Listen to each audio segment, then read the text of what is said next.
Mesdames et messieurs, bonsoir. Tout le plaisir était pour moi de vous savoir nombreux au rendez-vous de cette session d'information sur Canal 3 Bénin. Au titre de ce journal, Vision 2025 de l'UEMOA.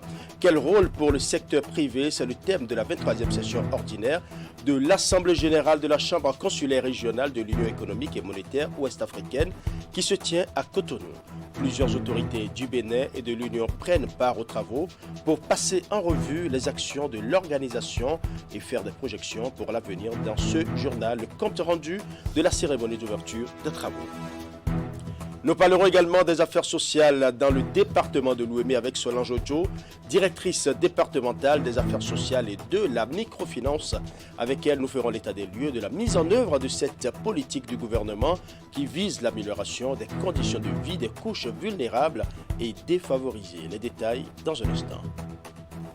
Nous irons également à Logozoré, dans la commune de Savalou, pour parler du lancement de la campagne d'allumage des feux précoces. C'était en présence du préfet du département représentant le ministre du cadre de vie, un événement qui a également enregistré la présence d'une délégation de l'administration forestière et bien évidemment une importante frange de la population. Voilà pour les titres, mesdames et messieurs, à nouveau, bonsoir.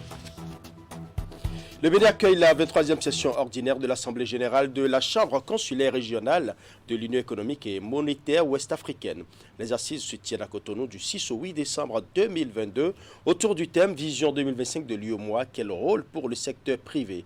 L'objectif de cette rencontre est de passer en revue les actions de l'organisation et faire des projections pour l'avenir. Plusieurs autorités du Bénin et de l'Union prennent part aux travaux lancés par la ministre de l'Industrie et du Commerce. Voici le compte rendu de la cérémonie d'ouverture des travaux. Revue des actions de la Chambre consulaire régionale de l'Union économique et monétaire ouest-africaine, perspectives et recommandations pour une meilleure amélioration des actions de l'organisation. Ainsi se résument les tâches assignées à ses membres au cours de cette 23e session ordinaire de l'Assemblée générale de la Chambre consulaire régionale de l'UEMOA. La plus grande vision de ces assises reste la promotion du secteur privé, moteur de la croissance économique et du développement, dont l'importance n'est plus à démontrer. Pendant cette session, nous nous pencherons donc sur les principaux événements qui ont rythmé la vie de notre institution au cours de cette année. En effet, nous aurons à faire le point de la mise en œuvre des recommandations issues de l'Assemblée générale de décembre 2021 à Bamako, le rapport du comité d'audit et de conformité, ainsi que la charte dont elle s'est dotée dans l'esprit du règlement financier de l'Union, le rapport du comité de suivi et de pilotage du plan d'action de la mandature 2021-2024, le programme de la mandature ainsi que les plans d'action et le budget 2023. La Chambre consulaire régionale de l'UEMOA est un outil au service de l'intégration sous-régionale. En plus de sa participation aux réflexions sur le processus d'intégration économique sous-régionale, l'organisation entend s'impliquer davantage dans les actions et projets qui concourent à renforcer les capacités des acteurs économiques. D'où l'intérêt de la Chambre consulaire régionale de l'UEMOA à relever les nombreux défis qui s'imposent à elle. Si nous sommes là, c'est pour justement apporter le soutien de la Commission à ce que la CCR fait. Et je voudrais dire que la Commission l'UEMOA, à travers le cadre, ce qu'on appelle le CAP 2025, qui est en quelque sorte la feuille de route de la Commission l'UEMOA pour le collège actuel, nous agissons fortement sur le secteur privé.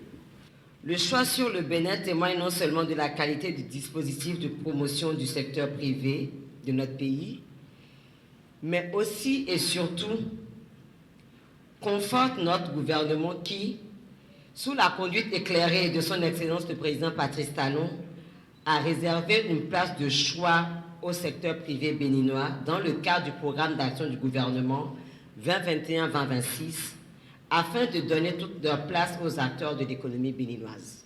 Cette 23e session ordinaire de l'Assemblée générale de la Chambre consulaire régionale de l'UEMOA constitue la 3e pour la mandature 2021-2024. Les propositions issues de ces assises qui s'étendent sur 112 heures seront adoptées et adressées aux différents décideurs de l'UEMOA. La transformation structurelle de l'économie nationale devient une réalité, comme l'a annoncé le gouvernement dans son programme d'action. Cette ambition se matérialise entre autres à travers la zone économique spéciale de Glodjibé. Ce mardi donc, la ministre de l'Enseignement supérieur et de la Recherche scientifique a effectué une descente sur le site pour constater le niveau d'avancement des travaux et d'installation des différentes unités de transformation des produits agricoles. Nous allons suivre.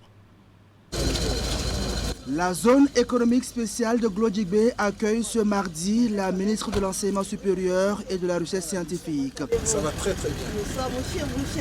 Merci beaucoup. Éléonore Yahi Ladeka, accompagnée de sa délégation, vient à son tour à la découverte de ce mouvement de transformation économique du Bénin en cours ici depuis quelques mois. Les directeurs généraux de la CIPI Bénin et de l'APEX se feront d'abord le devoir de présenter le projet à la ministre, ses caractéristiques, ses vocations principales et le niveau de son exécution. L'unité de transformation des noix de cajou tourne déjà à plein régime et les produits finaux sont disponibles. Du côté de l'atelier de textile, plus de 400 jeunes béninois sont en formation pratique et tout bouge par ici. Nous saluons cette vision musclée, gigantesque du gouvernement et surtout ce choix à travers la CIPI. Parce que ça, c'est un choix qui est très raisonné. Mettre en place une organisation de développement de la zone. Des principes, qu'est-ce qui entre dans la zone, qu'est-ce qui sort de la zone. Je crois que tout cela est très motivant pour nous autres qui sommes appelés à former les ressources humaines. Et les ressources humaines de qualité pour comprendre d'abord comment les problèmes de développement se posent et voir maintenant comment y apporter des solutions. Méthodiquement et conformément à son chronogramme, la CIPI Bénin conduit les travaux et les usines poussent l'une après l'autre dans la zone. La transformation des produits agricoles devient une réalité qui vient renforcer l'économie nationale. Que ce soit les noix de cajou, le soja, le karité ou encore l'ananas, tout sera désormais transformé ici. Nous allons pouvoir passer de l'étape de fibre de coton à l'étape de vêtements. Nous allons pouvoir passer de l'étape de noix de cajou brute à l'étape d'amande, à l'étape d'huile à base de noix de cajou et de charbon. Donc aujourd'hui, nous avons une situation qui nous permet d'ajouter de la valeur à nos produits agricoles. L'avantage de la zone, c'est qu'il y a un écosystème qui permettra en fait à ce que tous les produits qui sortent de cette zone soient estampillés zone économique spéciale de Glodjibé. Et nous voulons mettre en place en fait des normes qui soient les mêmes normes pour les produits qui sont sur le marché local que pour les produits qui sont à destination du marché international. Un certain nombre de laboratoires et un certain nombre de certifications seront mises en place au niveau de la zone pour s'assurer que ce qui sort de la zone avec la marque GDIZ soit un produit qui soit aussi bien consommé facilement sur le territoire communautaire qu'au niveau international.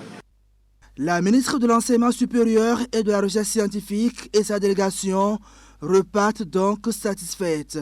Plus de 300 000 emplois sont prévus dans cette zone d'ici 2030.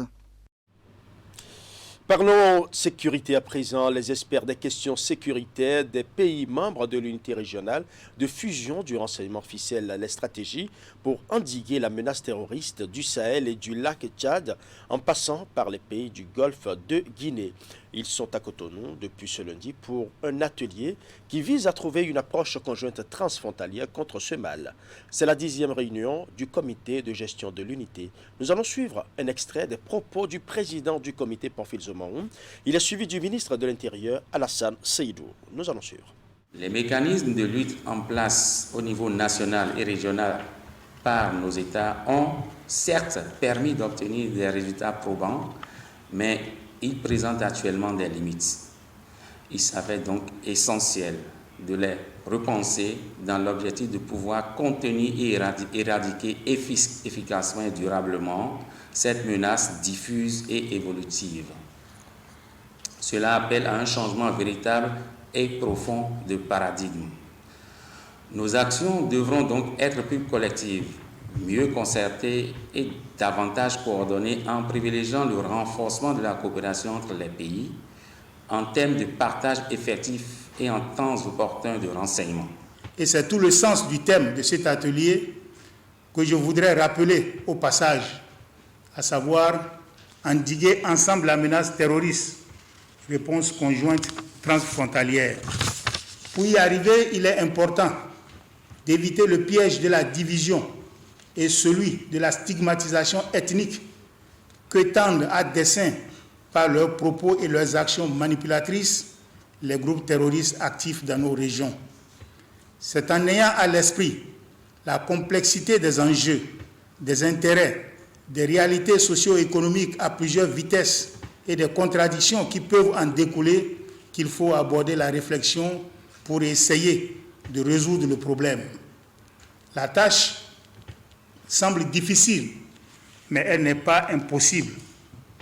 Je reste donc convaincu que les recommandations qui seront issues de vos 2 journées de travaux seront des contributions majeures à la réflexion sur le sujet en vue de trouver les meilleurs moyens d'éradiquer l'hydre terroriste dans nos pays. Parlons politique à présent avec le conseiller communal Ferdinand Yao Bokossa qui a lancé un appel à l'unité nationale autour des candidats positionnés sur la liste du parti de l'Union progressiste Le Renouveau pour les prochaines élections législatives. La rencontre de ce dimanche est la première organisée dans la ville Carrefour depuis la publication des listes des positionnements. Elle sonne donc à la remobilisation de la troupe dans la 23e circonscription électorale en général et dans la commune de Boïcon en particulier. Voici le reportage signé Imet Hélène Amosso. Cette apparition publique pour réveiller et galvaniser une fois encore les militantes et militants de l'Union progressiste Le Renouveau à Boïcon. Absent de la scène depuis plusieurs mois, Ferdinand Yao Bokossa et ses compagnons sont enfin sortis de leur mutisme face aux invités. Le conseiller communal et ses camarades politiques ont tenu à témoigner leur soutien aux candidats positionnés sur la liste du parti pour les législatives. Ils ont surtout réitéré leur engagement à œuvrer pour le rayonnement du parti. Aujourd'hui, Boïcon a un défi à relever. Et chaque militant, chaque jeune, chaque femme, chaque leader de l'UP Le Renouveau dans son quartier doit œuvrer. Ferdinand Bokossa, le conseiller, est un militant actif qui respecte son parti politique. Je respecte le choix que le parti vient de faire. Vous savez, le président Djokbenou et le chef de l'État ont lancé un défi pour Boïcon parce que nous n'avons pas de très bonnes statistiques en matière électorale, surtout pour les élections législatives de 2019. C'est pour cela qu'on nous a mis 80. Alors que Boïcon étant la capitale du département du Zou, avec plus de 32 000 électeurs, nous méritons mieux que ça. Et avec la rage, avec la colère, nous allons montrer que ce défi sera relevé. Nous lançons un appel vibrant, militant, fraternel, filial, pour que toute la population de Boïcon se lève pour que la honte qu'on nous a infligée soit lavée totalement. Les échanges de ce dimanche ont aussi pour objectif de remobiliser la troupe de l'Union progressiste Le Renouveau dans la ville Carrefour principalement et dans la 23e circonscription électorale en général. La rencontre vise également à expliquer les raisons qui justifient les choix opérés par les responsables du parti quant au positionnement. Pour les organisateurs, l'un n'est point au découragement ni au relâchement. Tous doivent se mettre au travail afin de faire rayonner davantage l'UP Le Renouveau et lui faire retrouver son image et sa place de première force politique dans la région. Au dire des uns et des autres, la démarche est salutaire. Je suis ému de la positivité et de la bonté de mes frères, Bokossa, Ferdinand, Roumenou et consorts.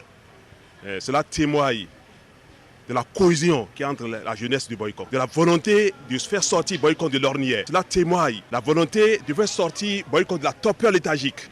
Nous sommes lésés, nous voulons prendre notre responsabilité. C'est pourquoi nous sommes ensemble. Nous allons relever les défis. C'est heureux qu'un grand frère, un militant qui n'est pas en lice, soutient les candidats en lice, exprime de vive voix son soutien aux candidats en compétition. C'est beau, c'est génial. J'ai aimé. Moi, je ne l'ai jamais connu. Je viens de le découvrir.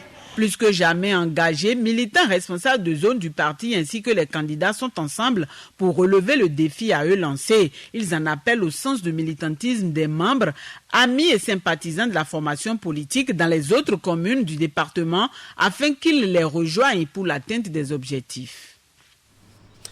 Le préfet de Lomé poursuit quant à lui sa tournée statutaire dans les différentes communes sous sa tutelle. Maria Kotrosou est allée à Dambo en fin du mois de novembre 2022 où elle a tenu une séance de travail technique avec les élus de la commune. Voici le compte rendu. L'exercice est périodique et relève des prérogatives du préfet. Dans l'exécution de son cahier de charge, Maria Potrossou, préfet de Lomé, a entamé une tournée statutaire qui est aujourd'hui à l'étape de la commune de Dangbo. Rencontre de travail au cours de laquelle elle a échangé avec les élus de la commune et les autres acteurs intervenant dans la localité. Les objectifs poursuivis par les réformes structurelles du secteur de la décentralisation sont entre autres 1.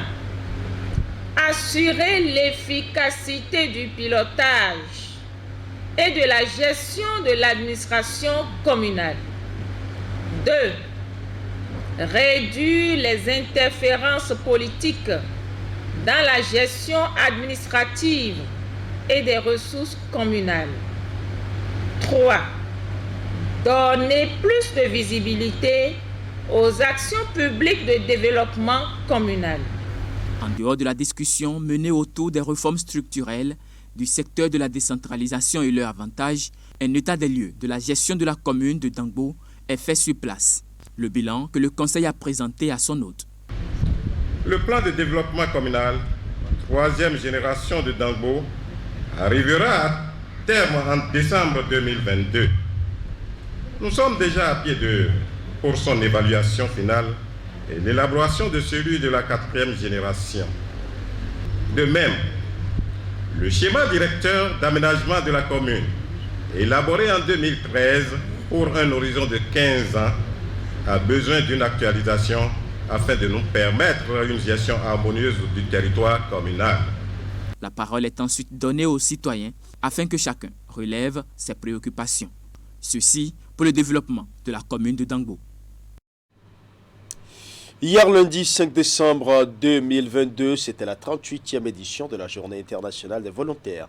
Une journée commémorative qui vise à rendre hommage aux volontaires du monde entier qui, à travers leurs diverses actions, contribuent au mieux-être des communautés. L'événement est organisé au Bénin par la plateforme nationale des organisations de volontariat et d'échange des jeunes, dont la coordination est assurée par l'Agence nationale pour l'emploi ANPE. Reportage. Dans la commune d'Abomey-Calavi ce lundi, c'est la mobilisation pour célébrer la 38e édition de la Journée internationale du volontaire. Un événement qui vise à promouvoir le volontariat pour la paix et le développement à travers le monde entier. C'est une occasion pour nous tous qui œuvrons d'une manière ou d'une autre dans le sens de la solidarité et de l'amour du prochain à pouvoir magnifier et célébrer les actions qui sont menées par les uns et les autres envers nos populations et nos communautés.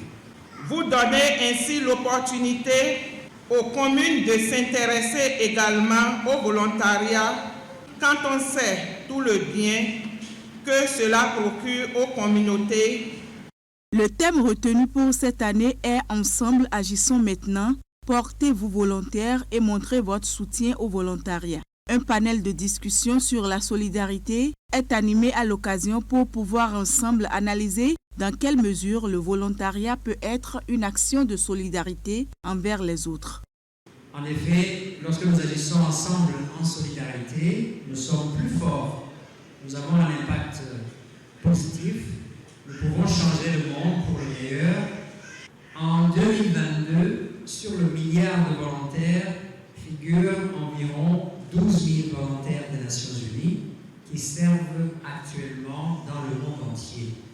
En cette année 2022, ils sont environ 80 déployés au sein des agences des Nations Unies et sur les projets avec le gouvernement. Chers volontaires, je voudrais rendre hommage à votre engagement pour la cause de l'humanité. Merci d'apporter par vos actions un rayon de soleil dans la vie de vos prochains.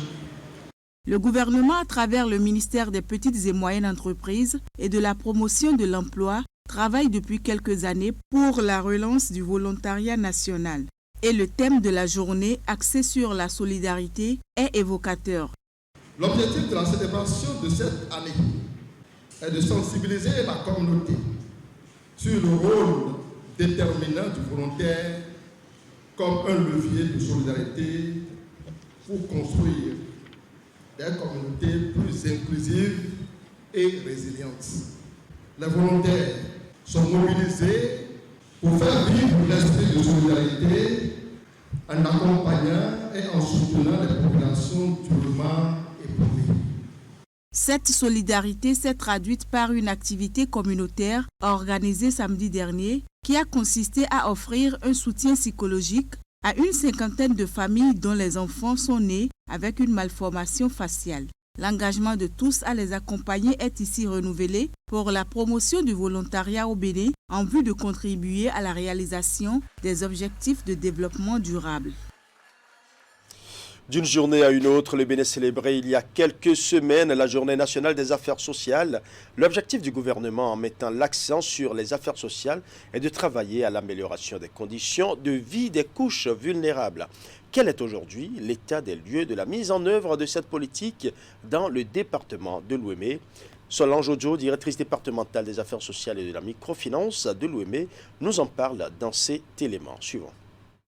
La protection sociale constitue ce regard bienveillant que nous devons apporter à cette personne-là qui est dans le besoin et qui est dans une condition de vulnérabilité. Et l'approche adoptée par le gouvernement, c'est comment faire pour améliorer les conditions de vie de ces personnes vulnérables. Au niveau de la direction départementale des affaires sociales et de la microfinance de l'Ouémé, cette année, nous avons impacté de façon directe les cibles, exactement comme l'a recommandé le gouvernement de son Excellence Patrice Talon. Le ministre, Mme Tony Fodé Véronique, a mis l'accent sérieusement sur ces actions qui doivent aller directement vers les cibles. Les secours nationaux nous ont permis de toucher 363 personnes, tout type confondu. L'autre chose que nous avons faite, toujours dans les secours nationaux, nous sommes allés toucher 70 apprentis, cas sociaux, qui ont été appuyés pour leur formation professionnelle. 165 élèves démunis ont été appuyés en kit scolaire à la rentrée scolaire 2022-2023. Ça, c'est le budget du ministère qui nous a permis de faire ça d'abord. 275 enfants vulnérables et leurs familles ont bénéficié de kits nutritionnels. Et 1305 élèves du secondaire ont bénéficié d'une exonération des paiements des frais de scolarité. Et c'est le ministère, le budget que l'État nous a mis à disposition qui nous a permis de faire tout ceci. Avec le projet SWED, c'est un projet de gouvernement, nous avons impacté 520 enfants déscolarisés ou non scolarisés. 3 par arrondissement ont bénéficié de kits d'installation en couture. Et 7 par arrondissement ont bénéficié des intrants pour fabriquer des produits d'entretien, histoire d'assurer leur autonomisation. Il y a les femmes qui sont aussi appuyées, les femmes qui se retrouvent dans des groupements autour des activités génératrices de revenus, qui sont appuyées dans le cadre de la réduction de la pénibilité dans la mise en œuvre de leur activité génératrice de revenus. Et en dehors de ça, toutes les personnes que nous avons impactées cette année, nous allons identifier encore d'autres pour que de plus en plus le mal soit suffisamment extirpé de notre département. Parlons à présent de la situation des personnes en situation de handicap qui fait objet d'une attention particulière dans le département de l'Ouémé. Ces personnes étaient à l'honneur le 3 décembre dernier lors de la célébration de la Journée internationale des personnes en situation de handicap. Plusieurs activités ont été organisées dans ce cadre par la directrice départementale des affaires sociales et de la microfinance de l'Ouémé. Suivons ces explications pour plus de détails. En prélude à la célébration de cette journée des personnes en situation de handicap, nous avons mené pas mal d'activités à l'endroit de cette cible non seulement pour réveiller leur attention de ce qu'il y a une journée en leur faveur qui est en train de s'annoncer. Nous les avons organisés pour se tenir prêts pour cette journée, puisque nous avions octroyé des secours nationaux il n'y a pas longtemps. 89 personnes vivant avec le handicap ont été prises en compte dans la mise en place de ces secours nationaux. Et en dehors de ceci, nous avons vu que c'est des cibles quand même qui méritent attention. Or, pour qu'elles puissent bénéficier suffisamment de cette attention, il faudrait qu'elles soient organisées. Les communes où il n'y a pas du tout ces associations, nous sommes allés répertorier ces personnes. Nous les avons une fois encore recensées et nous les avons organisées en association. Et donc là où nous sommes actuellement dans l'Ouémé, dans toutes les communes, nous avons les associations des personnes en situation de handicap qui sont mises en place avec des bureaux, avec des structures opérationnelles. Je crois que c'est d'abord un grand pari que nous avons gagné. Le rôle qui est concédé au bureau, à ces associations, c'est d'abord de rester en parfaite synergie avec les institutions de l'État et avec les ONG dans toutes les interventions qui se feront dans ces communes-là. Parce qu'elles vont jouer le rôle de passerelle pour voir est-ce que ce que ces structures viennent faire, est-ce que réellement ça rencontre le besoin des personnes dans ces situations-là. Ce travail que nous venons de faire, ce n'était pas aussi facile au départ.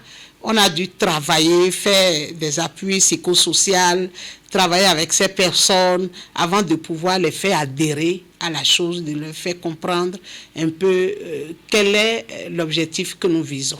Avec ces appuis, on amène ces personnes à accepter d'abord leurs conditions de handicap et de pouvoir se considérer comme une personne complète, devant apporter aussi sa pierre à la construction de ce pays. Et donc, vous êtes d'accord avec moi que mettre sur pied ces associations va contribuer à plusieurs choses. C'est bénéfique à mains égards. C'est pour ça que nous avons préféré aplanir toute cette difficulté, d'abord passer dans toutes les communes, avoir des associations et leurs bureaux avant de faire quoi que ce soit. Alors, présent à Logozoré dans la commune de Savalou pour parler du lancement de la campagne d'allumage des feux précoces. C'était en présence du préfet du département, représentant le ministre du cadre de vie, un événement qui a également enregistré la présence d'une délégation de l'administration forestière et bien évidemment une importante frange de la population. Nous allons suivre. C'est une vieille pratique aujourd'hui relayée et réglementée en vue de préserver le couvert végétal et la biodiversité des effets des feux tardifs. L'allumage des feux précoces est en cours dans les différentes régions du pays et se fera selon un calendrier défini par zone agroécologique pour la période 2022-2023. Le top des opérations a été donné depuis la forêt classée de Logozoré à Savalou. L'ennemi le plus craint dans la vie de nos plantes, dans la vie des forêts, c'est le feu. C'est dire qu'au-delà des entretiens courants, nous devons mettre un accent particulier sur les méfaits du feu.